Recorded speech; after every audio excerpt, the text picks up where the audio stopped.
নমস্কার। আজকে জুন মাসের 18 তারিখ। মার্কেট ব্যাঙ্ক নিফটি 167 পয়েন্ট ওপরে খুলছে, মানে 50,607-এ। নিফটি 71 পয়েন্ট। মানে পার্সেন্টেজ ওয়াইজ দুটো প্রায় একই জায়গাতে।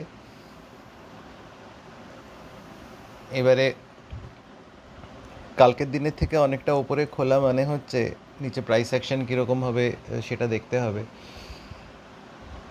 এই ছবিতে একই রকমের প্যানেল, ডান দিকের ওপরে ব্যাঙ্ক নিফটি। ওই যে সবুজ দাগটা দেখা যাচ্ছে, ওই সবুজ দাগটার ওপরে মানে 5,600-র ওপরে ব্যাঙ্ক নিফটি খুলছে। তো খুলে ওই জায়গাটা থেকে আমাদের গেম প্ল্যানটা কী হবে, ওটা কী হতে পারে? ওটা খুলে সোজা ওপরে বেরিয়ে যাবে না নিচে নামবে না কী হতে পারে? সোজা উপরে যদি প্রাইস বেরিয়ে যায় তাহলে উপরে প্রাইস কেন বেরিয়ে যাবে? উপরে তো কিছু নেই, উপরে ফাঁকা এবং অল টাইম হাই। তো প্রাইসের একবার তো নিচের দিকে একটা মুভ তো হওয়া উচিত ওপরে বেরিয়ে যাওয়ার জন্যে। দেখা যাক। আমরা আপাতত নিচে এখানে নিচের যে দুটো প্যানেল আছে, বাঁদিকের প্যানেলে একটা পুট লাগাই। এটা 50,600-র পুট, আর ডান দিকের প্যানেলে 50,200-র পুট। ডান দিকের নিচের প্যানেলে ডান দিকের নিচের প্যানেলে 50,200-র কল। বাঁ দিকেরটাতে পুট আর ডান দিকেরটাতে কল। এবং 50,600 আছে, 600টা আমার মনে হচ্ছে ওটাকে পরে হয়তো 700-তে করতে হতে পারে, কারণ আজকে যেহেতু এক্সপায়ারি, একটু ইন দ্য মানি বা ডিপ ইন দ্য মানিতেই পজিশন নেওয়া উচিত। আমি ব্যাঙ্ক নিফটির ইন্ডেক্সের চার্টটাকে 1 মিনিট টাইম ফ্রেমে করে দিলাম। প্রথম 5-10 মিনিট 1 মিনিট টাইম ফ্রেমে আমি বেশি প্রেফার করি, সেটাই আমার ইউজুয়াল সেট আপ থাকে। তো এটা আপনারা করতেই পারেন, প্রোভাইডেড যদি আপনাদের ক্লিয়ার মার্কেট পারসেপশান থাকে যে 1 মিনিট টাইম ফ্রেমগুলো কম্পোজিট করে 5 মিনিটে সেটা চেহারাটা কী হবে, সেটা যদি ক্লিয়ার ধারণা থাকে তাহলে 1 মিনিট টাইম ফ্রেমে দেখতেই পারেন। আর সেটা যদি ক্লিয়ার ধারণা না থাকে তাহলে 1 মিনিট টাইম ফ্রেমে না যাওয়াই সেফ। 5 মিনিট টাইম ফ্রেম ঠিক আছে, কারণ আপনি কনফিউজ হয়ে যেতে পারেন, আপনি ট্রেন্ড বুঝতে পারবেন না।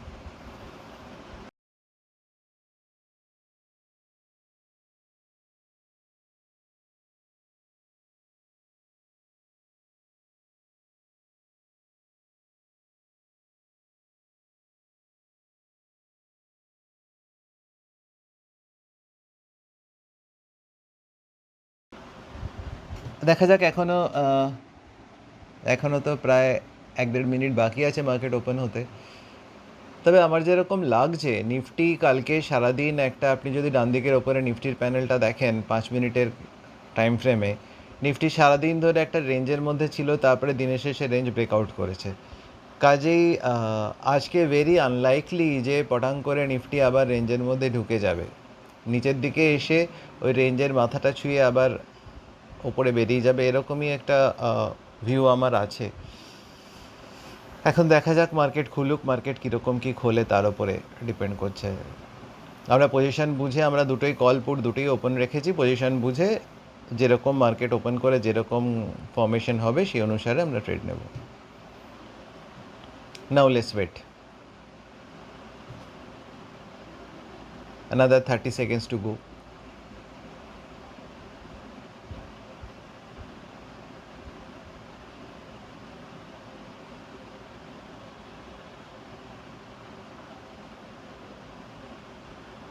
আচ্ছা, এই প্রসঙ্গে একটু বলে রাখি, আজকে গ্লোবাল সিনারিও মোটামুটি পজিটিভ রয়েছে।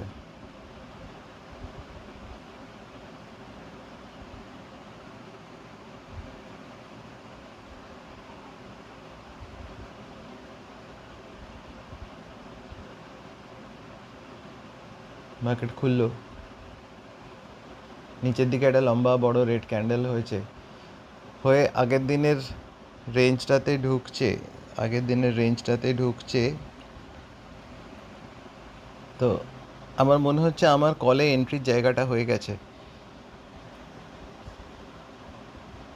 320 জায়গাটাতে আমার এন্ট্রি নেওয়ার। হ্যাঁ হ্যাঁ হ্যাঁ হ্যাঁ 320তে এসে গেছে ওটা। ঠিক আছে, আপনারা দেখতে পাচ্ছেন ডান দিকের নিচের প্যানেলটা। আমার পজিশনটা নেওয়া হয়ে গেছে 320-তে, তারপরে আরও 10 পয়েন্ট নিচে দেখিয়েছিল, তো ঠিক আছে, তাতে অসুবিধা কিছু নেই। এরপরে নিফটির ইন্ডেক্সটা কীরকম প্লে করবে তার উপরে। ব্যাঙ্ক নিফটিটাও উপর থেকে নিচে এসে R3 টাচ করেছে। আমার ধারণা এখান থেকে রিবাউন্স করে যাবে, মানে লজিক্যালি তাই হওয়া উচিত। আমাদের কলটাও 35-36-এ চলে গেছে এখন, মানে 16-17 টাকা প্লাসে আছি আমরা।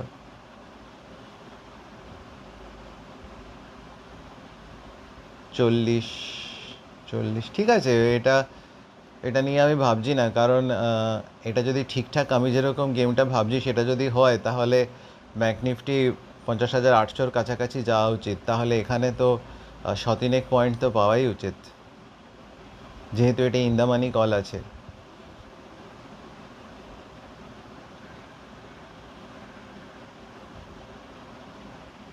দেখা যাক, একটু ট্র্যাক করতে হবে পুটের অ্যাক্টিভিটিটা দিয়ে বোঝা যাবে যে ঠিক কী হতে চাইছে।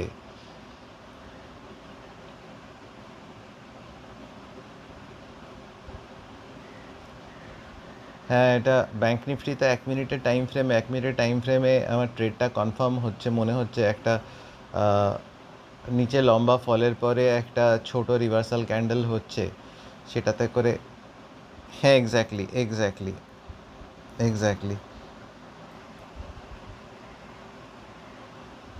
না, এবারে আমার ট্রেডটা কনফার্মড হয়ে গেছে, এটা আর এক্ষুনি নিচে যাওয়ার কোনো গল্প নেই, ট্রেডটা কনফার্ম হয়ে গেছে। ওকে, তাহলে আমি আশা করতে পারি এখানে আমি 100-3 পয়েন্ট তো পাবো আজকে। দেখা যাক। এখন 378-79 চলছে, আপনারা দেখতে পাচ্ছেন। 89,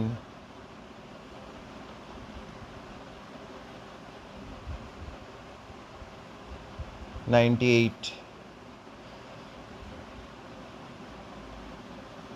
উপরে ডান দিকে যে ব্যাঙ্ক নিফটিটা আছে, ওটা ওই যে R3 লাইনটা আছে, ওটা তো ছাড়িয়ে যাবে অবশ্য করে।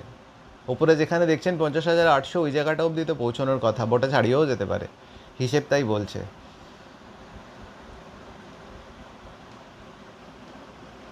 চল, যা সেঞ্চুরি হলো 421, 427, 446, 453। ওই R3 জায়গাটাতে গিয়ে, ওইখানটাতে গিয়ে একটুখানি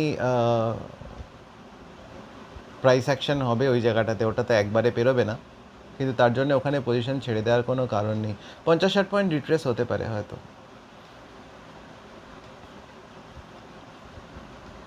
ঠিক আছে, চলো।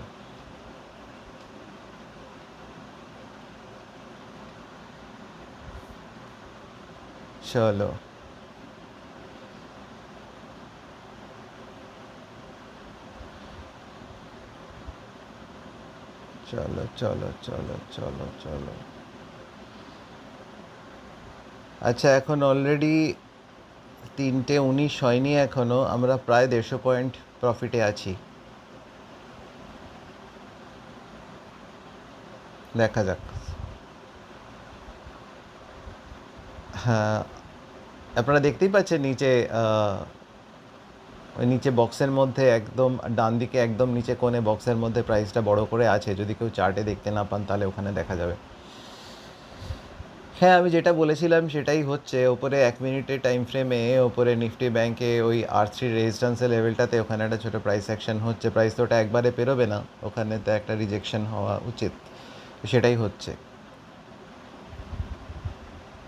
আপনারা দেখতে পাচ্ছেন ব্যান্ডের মাথাটাতে সাপোর্ট নিয়ে ওইখান থেকে প্রাইস আবার উপরের দিকে যাচ্ছে।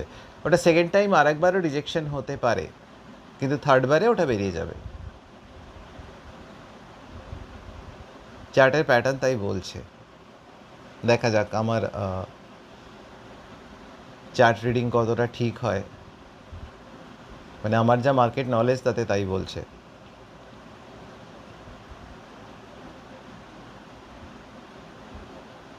কি আছে এখন যেখানে পজিশন আছে, যদি এখান থেকে রিট্রেসও করে আমি তো কোনোভাবেই লসে ঢুকবো না, 100 পয়েন্ট প্লাস তো আমি থাকবোই।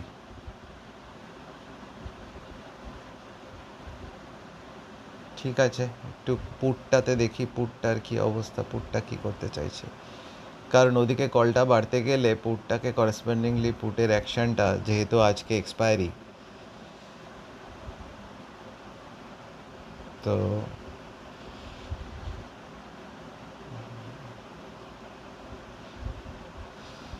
ন্যাচারালি পুটের দামটা কমবে, কারণ পুটে আরও বেশি করে সেল হবে। তো তো এখন এইখানটাতে প্রাইস সেকশন হওয়া মানে পুটে একটা আমরা ছোট করে একটা গ্রিন ক্যান্ডেল দেখতে পারি, যেটা কিন্তু রিভার্সাল সাইন নয়, যেটা হচ্ছে প্যাটার্ন কন্টিনিউয়েশন।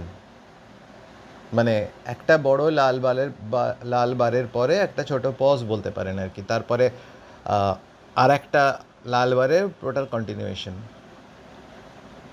ঠিক যদি আপনি ব্যাঙ্ক নিফটি চার্টে দেখেন একটা বড় ক্যান্ডেলের পরে ওই জায়গাটাতে গিয়ে একটা ছোট পজের মতো, মানে ওখানটাতে প্রাইস সেকশন হচ্ছে R3-তে।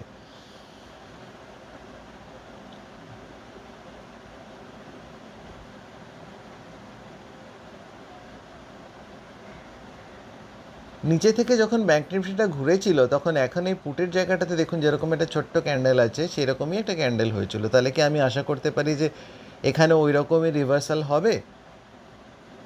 না, এখানে ওই রকম রিভার্সাল হওয়ার চান্স কম, কারণ ক্যান্ডেলের নেচার তাই বলছে না। দেখতে দেখতে ওটা আবার লালও হয়ে গেল। হ্যাঁ ঠিক আছে, চলো প্রাইস কন্টিনিউড। ওদিকে ব্যাঙ্ক নিফটি দেখুন ওপরে R3 ছাড়িয়ে বেরিয়ে গেছে ওপরে। ঠিক আছে, আমরা এখন 526, 542, 546, আজকে ব্যাঙ্ক নিফটিটা তো উপরে যাচ্ছে, উপরে তো 50,700 পৌঁছে গেছে, আরও কাজে এই জায়গাটাতে পৌঁছে গেছে যখন, এখন তো ওপরে ওটা তো 800, জাস্ট ম্যাটার অফ টাইম। আমরা এখানে কোথায় আছি? 591, 590, 597, 604, 604, 625, 628, 644, আমরা 700-তে বেরিয়ে যাব। 700-তে বেরিয়ে যাব। 700 মানে হচ্ছে 320, 420, 520, 620, 700, 380 পয়েন্ট যথেষ্ট। আমি সাধারণত 100 থেকে 150 পয়েন্টের জন্য খেলি, 380 পয়েন্ট যথেষ্ট। এখন সবে 9:22, নিচে সময় তাই দেখাচ্ছে 9:22। দেখা যাক, ওটা তো ওই জায়গাটা যাওয়া উচিত, কারণ ওটা তো 800 পেরিয়ে যাবে, হিসেব তাই বলছে। আমি শুরুতেই বলেছিলাম প্রাইস মুভমেন্ট তাই বলে।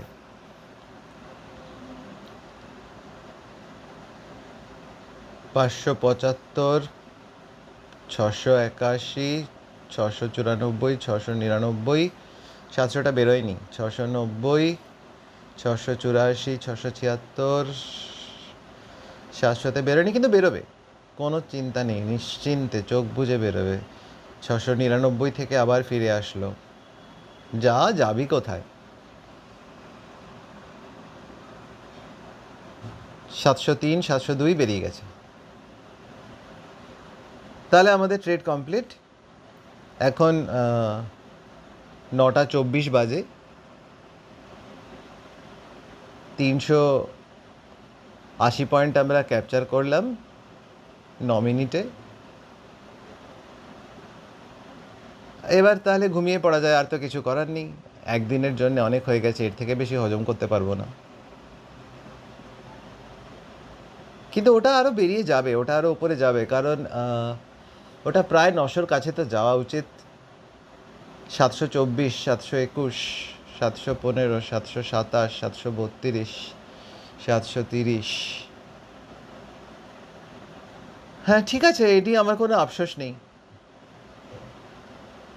এখান থেকে কিন্তু আমার হিসেব মতো এখান থেকে কিন্তু রিভার্সাল হওয়া উচিত।